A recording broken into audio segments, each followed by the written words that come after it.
स्वागत है आप सभी साथियों का आपके अपने YouTube channel math by Shiva में। यूपी ट्रिपल एससी पीईटी का जो 29 अक्टूबर को जो सेकेंड शिफ्ट में एग्जाम हुआ है, उस एग्जाम का क्वेश्चन पेपर हमारे पास है। आप सभी लोग देख पा रहे होंगे NP1 इस बुकलेट का कोड है, ठीक है ना। क्वेश्चन बुकलेट हमारे पास है। इस क्वेश्चन बुकलेट में जितने भी प्रश्न हैं उनका हम सभी प्रश्नों का आंसर देखने वाले हैं। बिल्कुल भी एक्सप्लेनेशन इसमें हम नहीं करने वाले हैं, बस मैं आपको आंसर की प्रोवाइड कराने वाला हूं, ठीक है। तो बहुत ही तेजी से सभी प्रश्नों का हम लोग आंसर इसमें कवर करेंगे।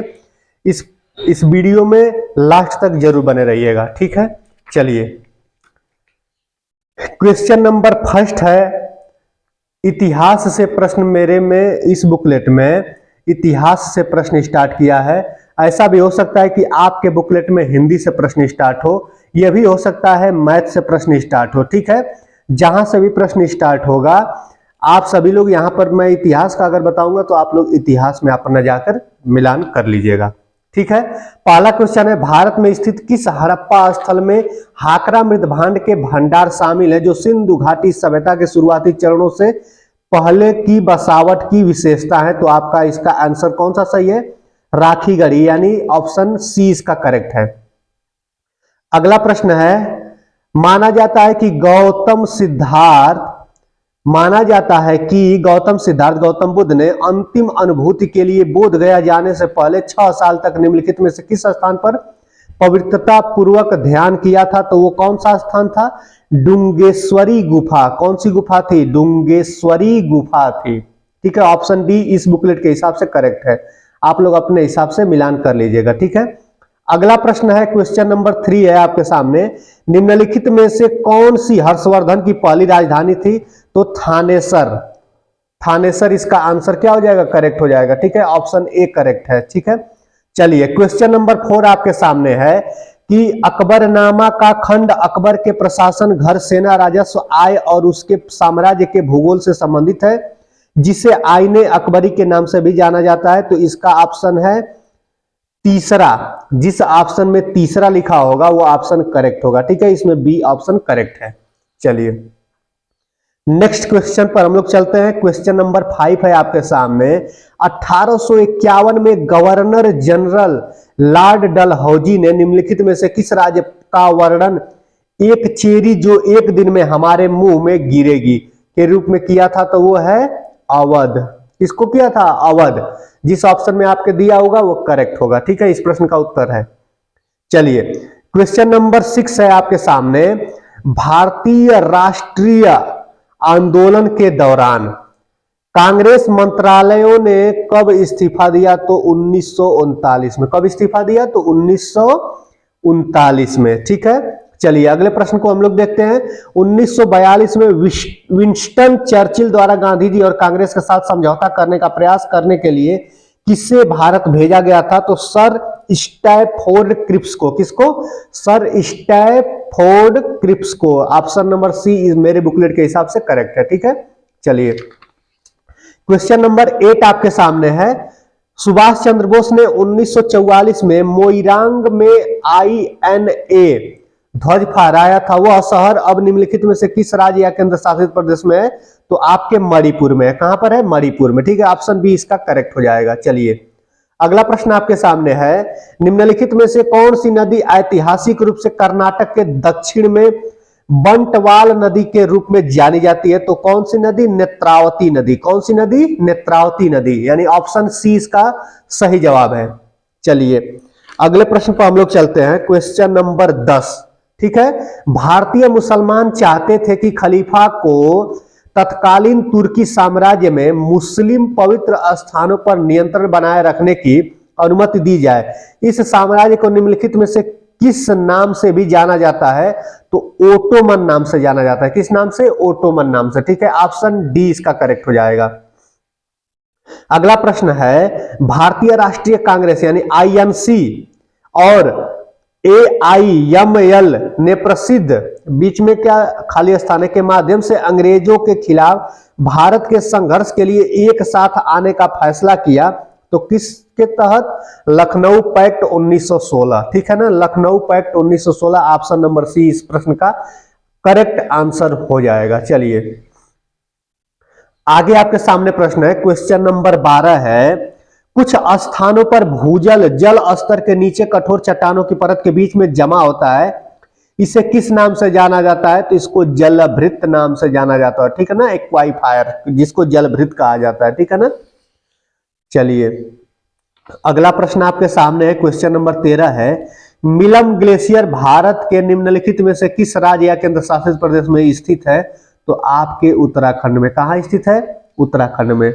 चलिए अगले प्रश्न की बात कर लिया जाए, निम्नलिखित में से कौन सी संस्था भारत की समय संरक्षक यानी टाइम कीपर है, अर्थात यह भारत की समय प्रणाली की निगरानी करती है? तो आपका हो जाएगा नेशनल फिजिकल लेबोरेटरी, इसको ये भी कह सकते हैं NPL कहा जाता है, CSIR, ठीक है। ऑप्शन नंबर बी इसका करेक्ट आंसर हो जाएगा। चलिए अगले प्रश्न की बात किया जाए, भारत का थार मरुस्थल विश्व का सबसे घनी आबादी वाला मरुस्थल है, जिसका जनसंख्या घनत्व कितना है? तो 83 व्यक्ति प्रति वर्ग किलोमीटर, ठीक है, 83 व्यक्ति प्रति वर्ग किलोमीटर है। ऑप्शन नंबर ए क्या हो जाएगा? करेक्ट हो जाएगा इसका।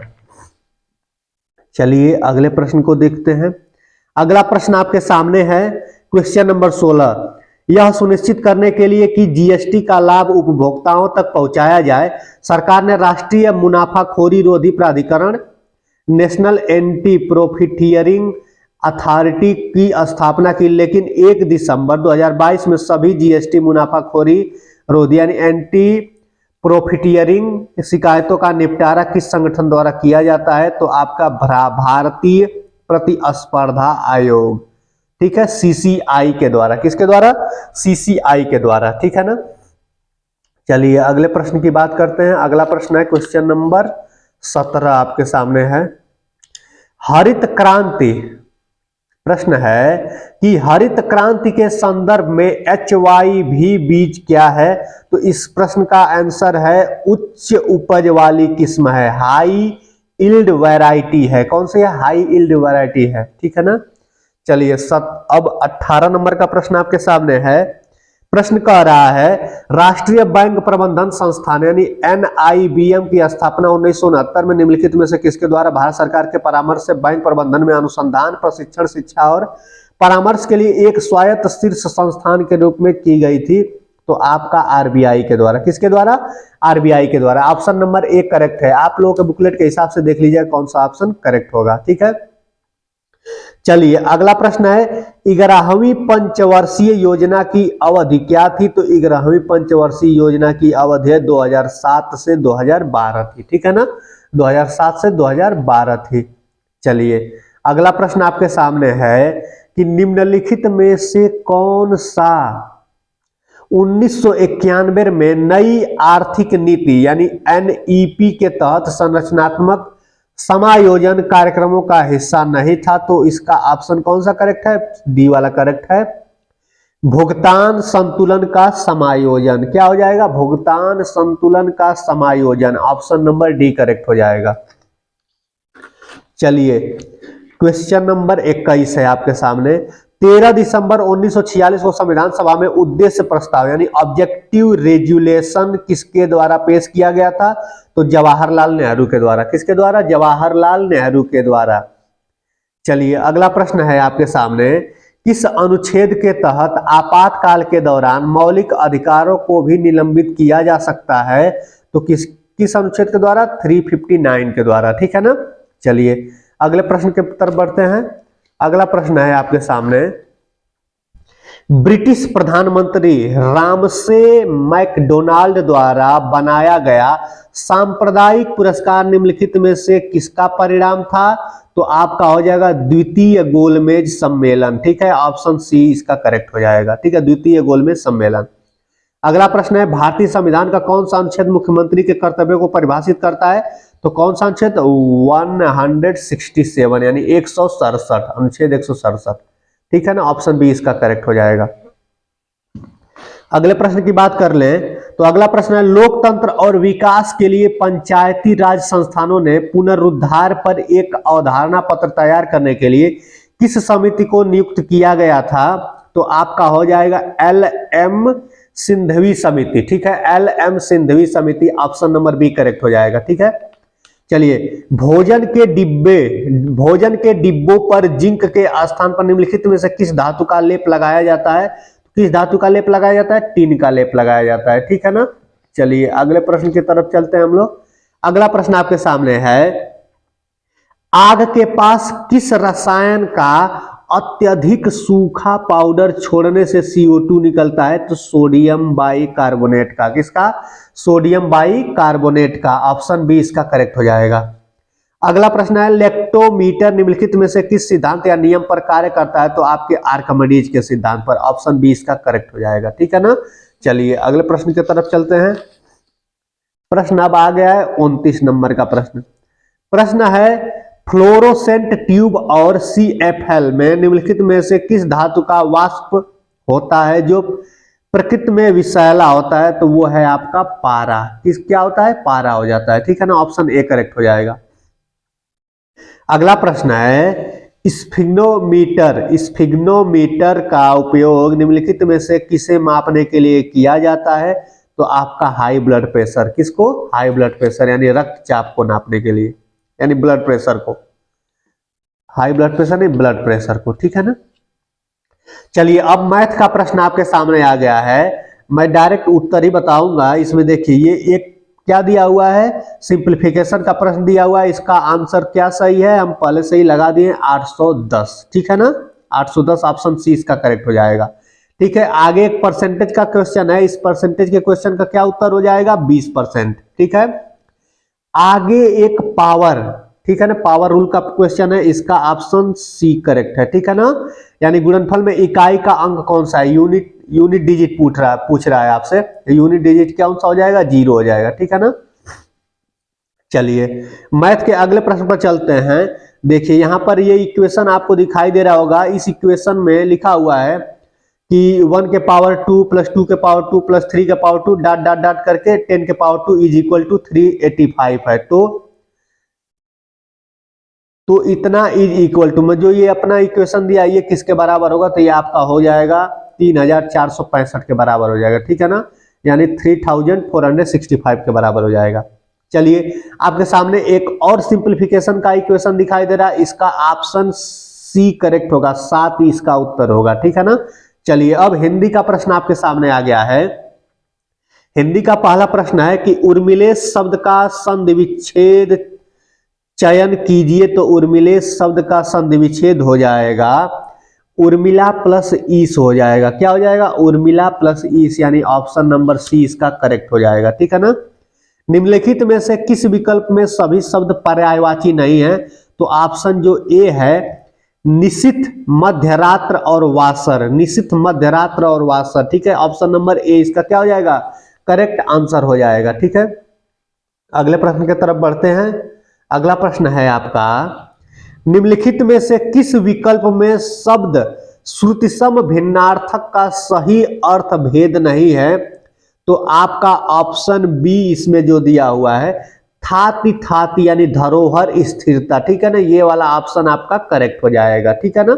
चलिए अगला प्रश्न है, चांदी का जूता मारना मुहावरे का सही अर्थ निम्न में से कौन सा है? तो चांदी का जूता मारना यानी रिश्वत देना होता है। ठीक है ना, रिश्वत देने को कहते हैं।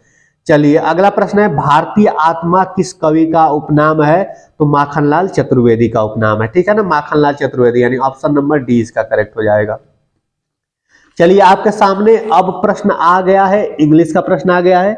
इंग्लिश में आप फिल इन द ब्लैंक, मतलब खाली स्थान को भरना है। तो यहाँ पर जो लिखा ये खाली स्थान पहला दिया हुआ है, इसमें आप ऑफ भरेंगे। ठीक है ना, ऑप्शन बी इसका करेक्ट हो जाएगा। चलिए यहाँ पर क्या दिया हुआ है, लिखा है डिस्प्रेजिंग लिखा हुआ है अबाउट द लीगल सिस्टम। क्या लिखा हुआ है? गिव सिनोनिम्स इसका बताना है। इसका सिनोनिम्स हो जाएगा बेलिटिलिंग हो जाएगा। क्या हो जाएगा? बेलिटिलिंग हो जाएगा, यानी ऑप्शन बी इसका करेक्ट हो जाएगा। चलिए अगला प्रश्न है, इस पूरे शब्द के लिए एक वर्ड चुनना है, यानी गिव वन वर्ड फॉर, इतने के लिए देना है। तो क्या हो जाएगा? एबोर्जिनिस। क्या हो जाएगा? एबोर्जिनिस हो जाएगा। ठीक है ना। अब चलिए, अब आपके सामने इंग्लिश का एक पैसेज दिया हुआ है और पैसेज से रिलेटेड दो प्रश्न देते हैं। तो उन प्रश्नों का उत्तर देख लेते हैं कि in US what is the minimum age required to join military, तो इसका आंसर हो जाएगा 18 हो जाएगा, ठीक है ना, 18 लिखा है। Which is correct from the followings with reference to US, ठीक है ना, तो यूएस हो जाएगा। तो क्या हो जाएगा इसका answer, children may live with the parents even after 18, ठीक है ना। ऑप्शन आप देख पा रहे होंगे, children may live with their parents even after 18 हो जाएगा, ठीक है ना। चलिए अगले प्रश्न की तरफ चलते हैं। अगला प्रश्न है, यदि शब्दों की डिक्शनरी के अनुसार व्यवस्थित किया जाए तो अंतिम से दूसरे स्थान पर क्या आएगा, तो अंतिम से दूसरे स्थान पर आपका क्या आएगा, स्पैस्टिकली आएगा, ठीक है ना, स्पैस्टिकली आएगा, यानी ऑप्शन सी आप देख पा रहे होंगे, आपके बुकलेट में ये ऑप्शन जिस नंबर पर दिया होगा वो ऑप्शन सही होगा, ठीक है ना। चलिए आगे अब रीजनिंग का प्रश्न आ गया है। रीजनिंग का पहला प्रश्न है कि कबूतरों की एक पंक्ति में उस सभी उत्तर की ओर मुख किए हुए हैं, ठीक है। P1 बाएं छोर से 9वें स्थान पर है, P2 इसको आप आराम से पढ़ के आए होंगे। इस प्रश्न का मैं सीधे आपको आंसर बता रहा हूं। इस प्रश्न का आंसर है निर्धारित नहीं किया जा सकता, ठीक है ना, यानी कैन नॉट डिटरमाइन, ठीक है ना, जिसको निर्धारित नहीं किया जा सकता है। आगे एक प्रश्न है आपका, एक कूट भाषा में दिया हुआ है कुछ, इसको लिखा जाता है उसी भाषा में, इसको कैसे लिखा जाएगा, तो आप ऑप्शन, इस ऑप्शन को ध्यान से देख लीजिएगा। ऑप्शन में लिखा हुआ है IRUEF VLB यानी ऑप्शन डी इसका करेक्ट हो जाएगा, ठीक है ना। उसके बाद से आपका एक घड़ी से रिलेटेड प्रश्न दिया हुआ है, तो घड़ी से रिलेटेड प्रश्न का उत्तर होगा 12:48, इसका प्रश्न का उत्तर हो जाएगा। कितना आएगा, 12:48, घड़ी से रिलेटेड जो प्रश्न था। चलिए अगले प्रश्न की तरफ चलते हैं। अगला प्रश्न आपके सामने दिखाई दे रहा होगा कि यहां पर कथन दिया हुआ है और कथन से रिलेटेड आपसे प्रश्न पूछ रहा है, तो कथन आप भली भांति पढ़कर आए होंगे एग्जाम में। मैं बस डायरेक्ट आंसर आपको बता देता हूं कि जो दोनों कथन हैं, यानी जो फर्स्ट और सेकंड है, दोनों स्वतंत्र कारण माने गए हैं, ठीक है ना, दोनों स्वतंत्र कारण है, ठीक है ना, ऑप्शन डी इसका करेक्ट हो जाएगा।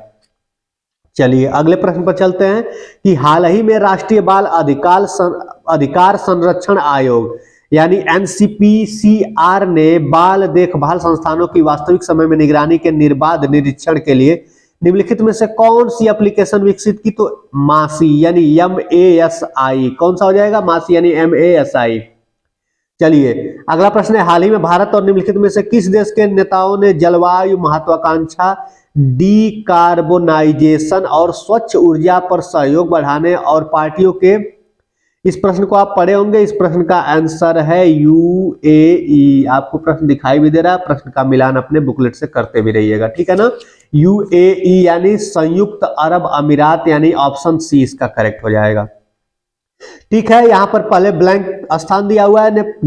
NEP 2020 समारोह के तीसरे वर्ष के अवसर पर विशेषज्ञता और संसाधनों का साझा करने के साथ साथ भारतीय सांकेतिक भाषा में गुणवत्तापूर्ण शिक्षण संस्थानों के सह विकास के लिए NIOS के साथ समझौता ज्ञापन MOU पर हस्ताक्षर किया, तो क्या है, ISLRTC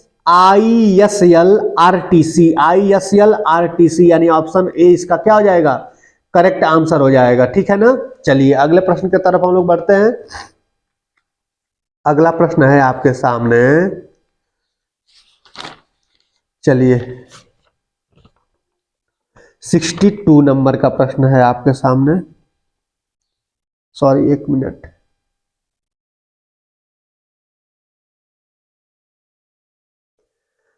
ठीक है। चलिए देखते हैं 54 नंबर का प्रश्न है, निम्नलिखित में से किसने हाल ही में भारत के प्रशिक्षुता पारिस्थितिकी तंत्र को मजबूत करने के लिए NAPS यानी नेशनल अप्रेंटिसशिप प्रमोशन स्कीम में DBT, ठीक है ना, डायरेक्ट बेनिफिट ट्रांसफर लॉन्च किया है, तो श्री धर्मेंद्र प्रधान जी ने, ठीक है ना, यानी 54 नंबर के क्वेश्चन का आंसर हो जाएगा Shri Dharmendra Pradhan, option A correct है। इस बुकलेट के हिसाब से, अपने बुकलेट के हिसाब से आप देख लीजिएगा। गुइलेन बैरी सिंड्रोम के मामले में वृद्धि के कारण निम्नलिखित में से किस देश ने राष्ट्रीय आपातकाल की घोषणा की, तो पेरू ने, किसने, पेरू के द्वारा की गई थी। ठीक है, अगले प्रश्न की बात करते हैं। अगला प्रश्न है आपके सामने, प्रश्न है भारत सरकार ने, नहीं सॉरी 56 नंबर का प्रश्न है, भारत के निम्नलिखित में से किस रेलवे स्टेशन को यूनेस्को का एशिया पैसिफिक सांस्कृतिक विरासत पुरस्कार मिला? तो आपका हो जाएगा वायकुला। क्या हो जाएगा? वायकुला रेलवे स्टेशन, महाराष्ट्र। ठीक है, ऑप्शन डी इसका क्या हो जाएगा? करेक्ट आंसर हो जाएगा। चलिए 57 नंबर का प्रश्न है आपके सामने, भारत सरकार ने 2030 तक ऊर्जा मिश्रण में खाली स्थान दिया हुआ है कि हिस्सेदारी 15% तक बढ़ाने का लक्ष्य रखा है। ठीक है, इस प्रश्न का आंसर हम अभी आपको प्रोवाइड करा दे रहे हैं। ठीक है, इस प्रश्न का आंसर क्लियर नहीं लगा पाए हैं। चलिए अगला प्रश्न है कि हाल ही में नागरिक उड्डयन मंत्री श्री ज्योतिरादित्य सिंधिया ने उत्कला हवाई अड्डे का उद्घाटन किया है, जो भारत के निम्नलिखित में से किस राज्य में उड़ान योजना के तहत एक क्षेत्रीय हवाई अड्डा है? तो आपका उड़ीसा हो जाएगा। क्या हो जाएगा? उड़ीसा, यानी ऑप्शन कौन सा करेक्ट है इसका? तो ऑप्शन सी करेक्ट हो जाएगा। ठीक है, ठीक है, चलिए आगे चलते हैं। अगला प्रश्न है 59 नंबर का, संयुक्त राज्य अमेरिका के निम्नलिखित में से किस राज्य ने अक्टूबर महीने को हिंदू विरासत माह घोषित किया है? तो आपका हो जाएगा जॉर्जिया। ठीक है ना, ऑप्शन बी इसका क्या हो जाएगा? करेक्ट आंसर हो जाएगा। ठीक है ना, चलिए यहां पर पीछे जो एक प्रश्न छूटा है, इस प्रश्न का देखिए 57 नंबर का जो प्रश्न हम लोग छोड़े हैं, भारत सरकार ने 2030 तक ऊर्जा मिश्रण में खाली स्थान जो दिया है कि हिस्सेदारी 15% तक बढ़ाने का लक्ष्य रखा है, तो इसका हो जाएगा सौर ऊर्जा हो जाएगा। ठीक है ना, सोलर एनर्जी को बढ़ावा देने का प्रयास किया जा रहा है। ठीक है ना, यानी ऑप्शन सी इसका करेक्ट हो जाएगा। चलिए अगले प्रश्न की बात करते हैं। अगला प्रश्न है क्वेश्चन नंबर 60 है आपके सामने, हाल ही में निम्नलिखित में से किस देश ने घोस्ट शार्क नामक एक स्वायत्त रोबोटिक अंडरसी वारफेयर वाहन को डिजाइन और निर्माण किया? तो किसने? ऑस्ट्रेलिया ने। किसने? ऑस्ट्रेलिया ने। इसका ऑप्शन बी क्या हो जाएगा? करेक्ट आंसर हो जाएगा। ठीक है ना, चलिए अगले प्रश्न की तरफ चलते हैं। अगला प्रश्न है, सह्याद्री पर्वत श्रृंखला में स्थित लोकप्रिय पहाड़ी किले का नाम बताएं जिसे दी ईगल्स नेस्ट के नाम से भी जाना जाता है? तो वो आपका हो जाएगा तोरणा किला हो जाएगा। क्या हो जाएगा? तोरणा किला हो जाएगा। ठीक है ना, चलिए आगे प्रश्न है आपके सामने, तेंजिंग नोर्गे राष्ट्रीय साहसिक पुरस्कार भूमि, समुद्र और वायु पर साहसिक कार्य के क्षेत्र में उत्कृष्ट उपलब्धियों के लिए सर्वोच्च राष्ट्रीय सम्मान है। इस पुरस्कार के लिए नकद पुरस्कार राशि क्या है? तो 15 लाख की है। कितना है? 15 लाख का आपका है इसका नगद पुरस्कार। ठीक है ना, ऑप्शन ए करेक्ट हो जाएगा। चलिए 63 नंबर का प्रश्न आपके सामने है, नीति सार यानी राजनीति के तत्व जिसमें कौटिल्य के अर्थशास्त्र का प्रारंभिक मूल पाठ शामिल है, निम्नलिखित में से किसके द्वारा लिखा गया था? तो आपके कामंदक के द्वारा। किसके द्वारा लिखा गया था? कामंदक के द्वारा। ऑप्शन सी इसका क्या हो जाएगा? करेक्ट आंसर हो जाएगा। ठीक है ना, चलिए अगला प्रश्न है, निम्नलिखित में से कौन सा दिन हर साल अंतरराष्ट्रीय प्राकृतिक आपदा जोखिम न्यूनीकरण दिवस के रूप में मनाया जाता है? तो आपको 13 अक्टूबर इसका ऑप्शन सही है। क्या है इसका ऑप्शन?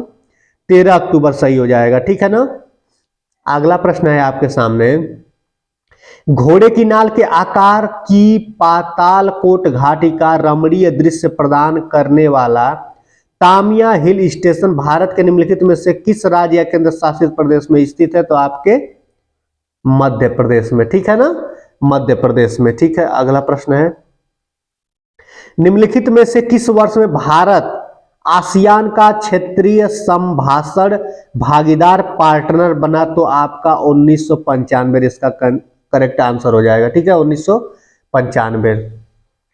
चलिए आगे दिया हुआ है, निम्नलिखित देशों को उनकी राजधानी दिया हुआ, राजधानी से मिलान करना है। तो जो पहला वाला है वो सी से मिलेगा, यानी जाम्बिया की राजधानी कहाँ हो जाएगी? लुसाका हो जाएगी। ठीक है ना, और जो दूसरा वाला है वो ए से मिलेगा, यानी क्यूबा की राजधानी हवाना हो जाएगी, ठीक है। और जो तीसरा वाला है डी से मिलेगा, जो तीसरा वाला है डी से मिलेगा, यानी रवांडा की राजधानी कहाँ हो जाएगी, किगाली हो जाएगी। और जो चौथा वाला है उसको बी से मिलाएंगे, यानी बहरीन की राजधानी कहाँ से, मनामा से, ठीक है ना। ऑप्शन डी आप देख लीजिएगा ध्यान से, यही क्या है आपका करेक्ट आंसर हो जाएगा, ठीक है। चलिए, झोटी चिता और मुर्जा फर्श और दीवार पर सुंदर पैटर्न बनाने की सफेद कला है, यह भारत के निम्नलिखित में से किस राज्य की कला है, तो ओडिशा की कला है। कहाँ की, ओडिशा की। चलिए अगले प्रश्न की बात करते हैं। अगला प्रश्न है, भारत के महान त्रिकोणमितीय सर्वेक्षण का काम 10 अप्रैल 1802 को मद्रास में शुरू हुआ, जब मद्रास देशांतर से संबंधित एक आधारभूत माप किया गया था। वर्तमान में मद्रास वेधशाला को किस नाम से जाना जाता है, तो उसको जाना जाता है भारतीय खगोल यानी भौतिकी संस्थान के नाम से जाना जाता है, ठीक है ना।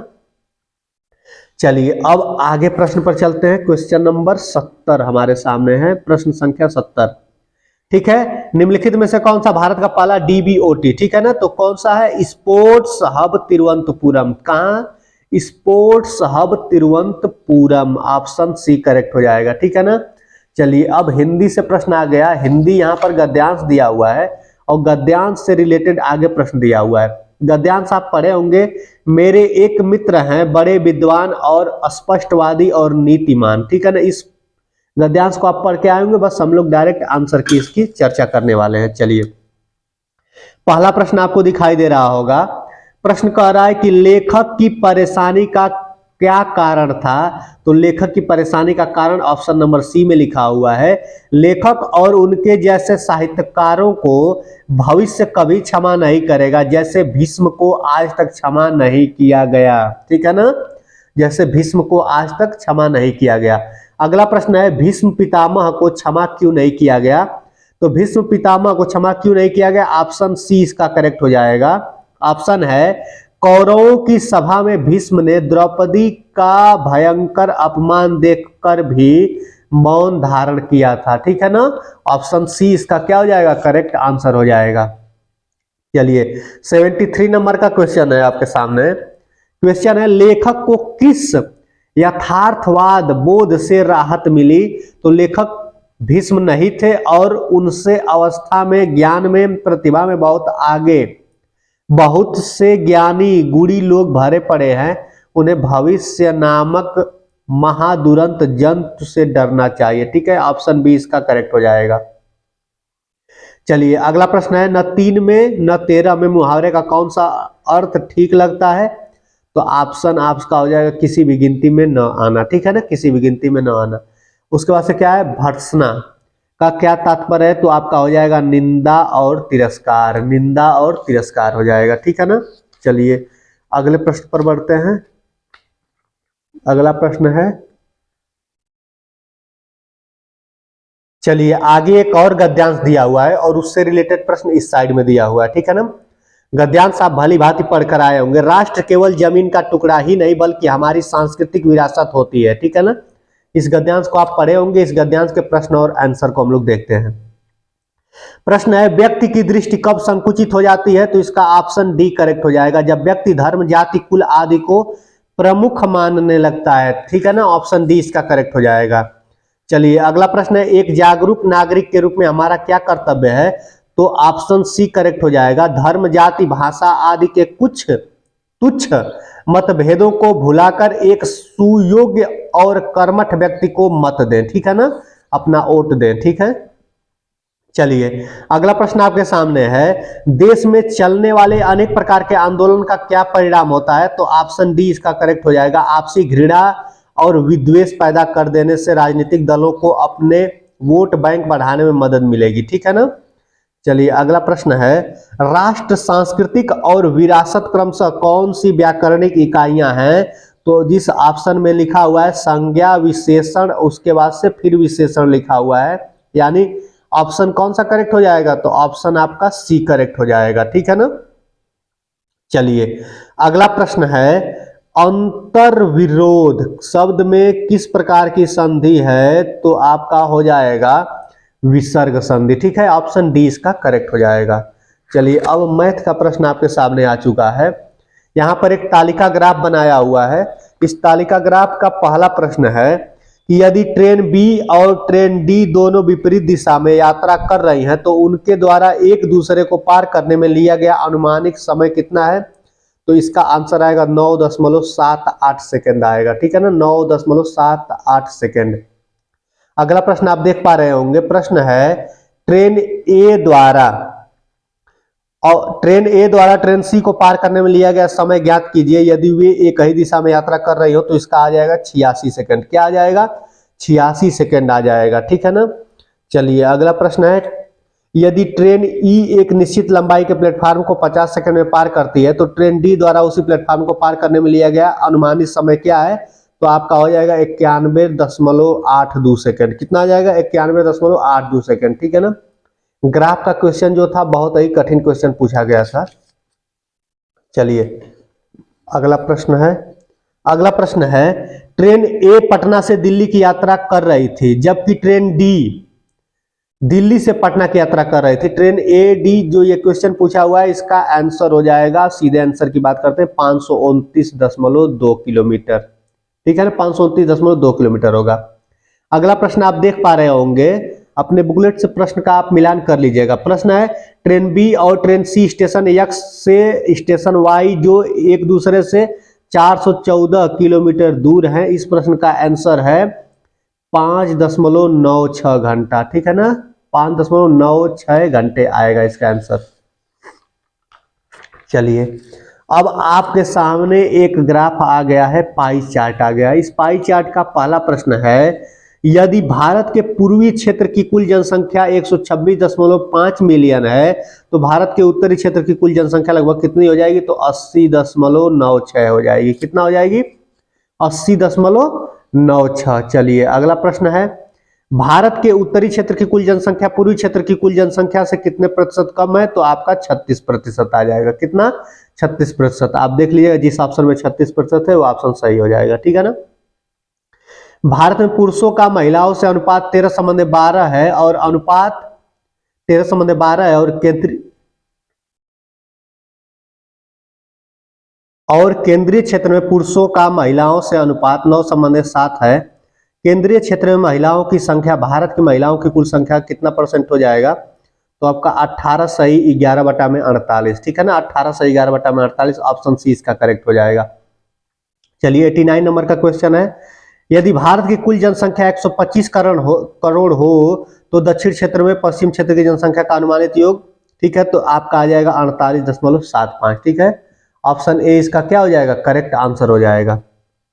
चलिए अगला प्रश्न देखते हैं, पश्चिम क्षेत्र की कुल जनसंख्या का 50% पुरुष है जो भारत की पुरुषों की कुल जनसंख्या के 10% के बराबर है। यदि पश्चिम क्षेत्र में महिलाओं की कुल जनसंख्या 50 मिलियन है तो भारत में पुरुषों की कुल जनसंख्या कितना हो जाएगी? 500 मिलियन हो जाएगी। ठीक है ना, कितना आ जाएगा? ऑप्शन बी करेक्ट हो जाएगा, 500 मिलियन। ठीक है। चलिए आपके सामने एक फिर अब आ गई है तालिका ग्राफ आ गई है। इस तालिका ग्राफ का पहला प्रश्न है, दुकान 2 और 3 में पुस्तक बी का औसत विक्रय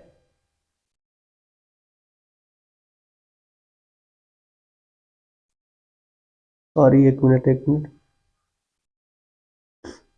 चलिए दुकान 2 और 3 में पुस्तक बी का औसत विक्रय,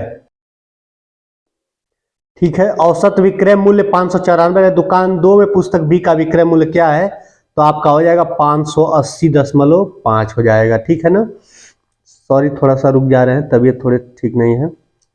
दुकान 1 में पुस्तक ए का विक्रय मूल्य 395 रुपए है और दुकान 2 और 3 में विक्रय मूल्य का अंतर 36.825 है। दुकान 2 में लगभग छूट कितने प्रतिशत का है? तो छूट आपका आएगा 16.98%। ठीक है, 16.98% आएगा। चलिए 93 नंबर का प्रश्न आपके सामने है, किताब ए बेचने पर दुकान 1 को 10% का लाभ होता है, उसी पुस्तक को दुकान 3 द्वारा प्राप्त किया गया अनुमानित लाभ हानि प्रतिशत क्या होगा? तो ये हो जाएगा 4%। कितना आएगा इसका? 4% आएगा। ठीक है ना।